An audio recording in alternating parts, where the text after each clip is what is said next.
Hello, everybody out there.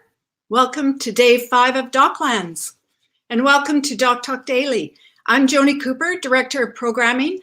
I'm a white woman with shoulder-length brown hair, sitting in a light-filled office space in my home with fresh-cut flowers on a wooden credenza behind me, and I'm wearing a brown and blue shirt. I would like to welcome first my colleague Kelly Clement and the co-directors of the film Crutch, Sachi Cunningham and Chandler Evans. Welcome all. Hi, everybody. Kelly? Hi, Joni. My name's Kelly Clement. I'm one of the programmers, and I'm a white male. I've got graying hair and definitely a white beard. And here I am in my living room with lots of wood around. Chandler, how about you? Oh, hi, I'm Chandler Evans. I'm a mixed race guy in his 40s, glasses, black cap, denim jacket with a maroon shirt, t-shirt underneath, and sitting in my kitchen with a window behind me and some shelves. And I'm Sachi Cunningham. I'm mixed race, Japanese and white American, and I have shoulder length brown hair, turquoise necklace, yellow shirt, and sitting in front of a sunlit room in Hawaii. I'm on vacation actually. Oh, nice. Fantastic. Well, I'm delighted to meet you both. I know Kelly had the pleasure of hosting the Q&A with you for the film, but he came back and he said he's got a couple other burning questions that he wouldn't mind asking, and so we figured it was a great opportunity to take here at this live stream. So thanks for coming. Thanks for having us. Well, I'll just jump right in. I'm just wondering, I just recently found out that you've been working on this film for more than a decade. Two. I'm just wondering, how did you come together? And now, how do you, since you live in different parts of the country, how do you collaborate? How to get this wonderful film finished? Well, when we started working together, we were both living in Los Angeles, and we ran into each other at a bar in Venice called The Brig. So the moral of the story is get out there. So we were working in the same place for the first part, Chandler, right? And then I moved away I did some traveling. I was in San Francisco, but I think it's always helped to have two people working on it, because Chandler's actually from New York originally. So he filmed a lot of stuff when he would go home and visit his mom. And I grew up in Pittsburgh, Pennsylvania, where Bill is from. And so whenever I went to Pittsburgh, I would shoot some, or if I couldn't do one, Chandler could do it, or, we'd kind of tag team around the world, because we never really had a budget for this film. So it was kind of always going on miles and gifts and, rarely more than a one-person crew. Sometimes we had the luxury of both of us going. Wow. Well, and I wanted to ask too, that it's obvious that Bill has found a way to express, his unique creativity. Is it safe to say that he might have inspired you to be more creative in your approach to the film? Absolutely. I'll let Chandler answer though. Yeah. I would say he totally opened us up and definitely changed our perspective, especially in terms of viewing disability, handling disability, and broadening our horizon in terms of the questions that happen, the assumptions people make, and also making sort of that secret world of assumptions visible for how they relate to ourselves. How when we walk down the streets and our own stories that we make up in our head about people, and really, like Sachi talks about, loves the abandoned assumption sort of trope that came out of the movie. And I think that's a really important one and powerful one. Yeah, exactly. And all we do everywhere we go. Great. And there's like one sort of fascinating aspect of Bill's work was, in terms of the phenomenology, I mean, he went out and named all these things that were happening to him that were very ethereal, but like sort of one basic aspect is that, he was encountering problems, and just in terms of his own relationship to the problems, at first he said he was subject to them and they were a burden, and then he learned to host them, and then he could sort of have control over them. And so I thought that was interesting, that the problems remain the same, and just, how he interacted with them changed. And I think that's very applicable to all of us in our daily lives as well. Yeah, this is an amazing film because every year I see numerous documentaries about how people handle their disabilities, and they're powerful and passionate. But this film is so thought-provoking and maybe just almost controversial. I imagine you've run into that, right? A little bit. Can you tell us a little bit about it? Well, tell us what you find controversial. Well, I don't find it controversial, but I'm sure that out there, his street performances, like the bus tour. Tell us a little bit about that.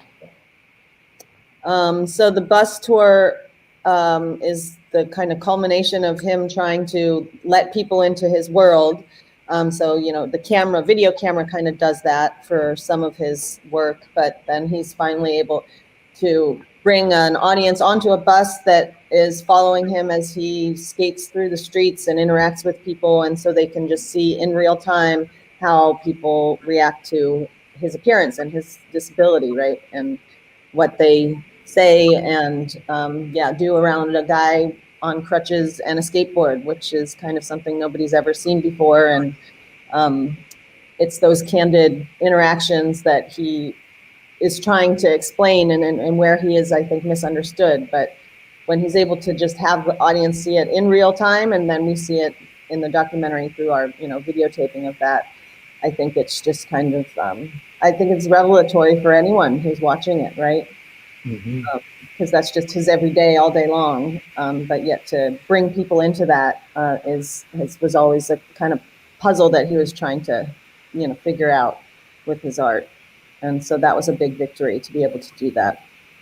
Yeah, I think that traffic that you guys are talking about is sort of the catharsis of his performance work, where the moments that happen are not manipulated, and they're raw. When those guys help him come down the stairs, that was completely, a moment that was just captured, and the audience gets to see it. The audience on the bus, and hopefully by the time you get to the end of the film, the viewing audience feels like they're on the bus as well, and they can understand sort of the absurdity of that. And the earlier stuff is the stuff that really provokes people, and because he's throwing himself down and he's taking advantage of the Good Samaritan impulse, and that stuff, like, especially generational too, like older generations find that very disturbing.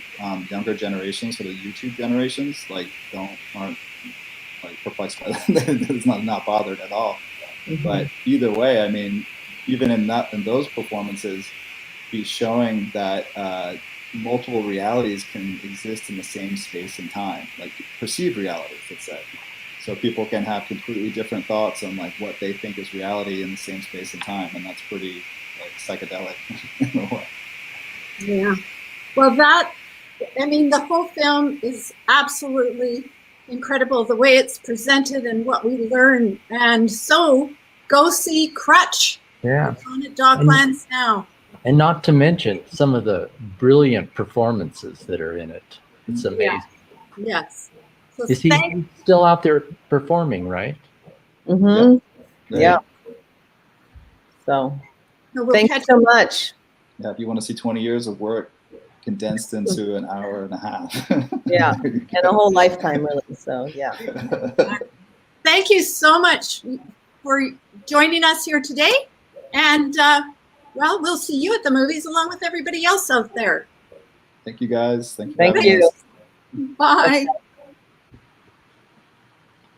And Kelly, just quickly, are there any other performance type films being presented this year at DocLands? Yeah, well, every year we have great performance films. That's one thing that makes DocLands special. And this year we've got a really brilliant film called Can You Bring It? Bill T. Jones and D-Man in the Water. And this is, well, some of our audience may know Bill T. Jones. He's an American choreographer and director and author, and he's currently the artistic director of New York Lives. And he's the co-founder of the Bill T. Jones Arnie Zane Dance Company in 1889, which was established during the AIDS crisis. And this film, this documentary, Can You Bring It?, is much more than just a dance film. It's about the history and the impact of one of the most important works of art to come out of the age of AIDS. And it features footage and interviews with many of the surviving members. It's a story of Bill creates this piece about the making of D-Man in the Waters that came out in 1989. And it follows a group of young dancers as they reconstruct the dance. And they learn about how this plague is often forgotten history, and that the power of art in that time of the plague. And it's much like what is going on today. Yeah, exactly. Yeah, it's definitely a film to catch. It's very heartfelt, and it'll touch you for sure. One other film I would like to mention is 9 Days in Raqqa by Javier de Lausanne. It's a hugely inspirational film about Laila Mustafa, who has become the mayor of Raqqa and is one of the calmest, most determined women I've learned about. And she's only 30 years old in this world of basically man's culture. And it's not only difficult at any time to be in a position like that alone, but she is a woman trying to restart democracy in her crumbling city of Raqqa after the war with Iraq. So it's an unusual film about an extraordinary woman, and I highly recommend that.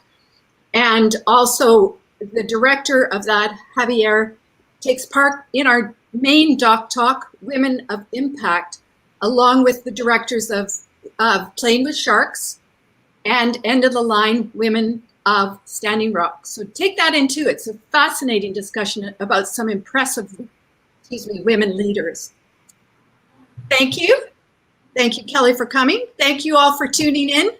Tomorrow at this same time, I'll be chatting with Christy Cooper, the director of Youth VGov, and Joanne Parsant, our director of education at CFI. And thank you to our DocTalk sponsor, Make It Better Media Group. It's halfway through DocLands, guys. Better step up your viewing schedule. So we'll see you at the movies. Bye.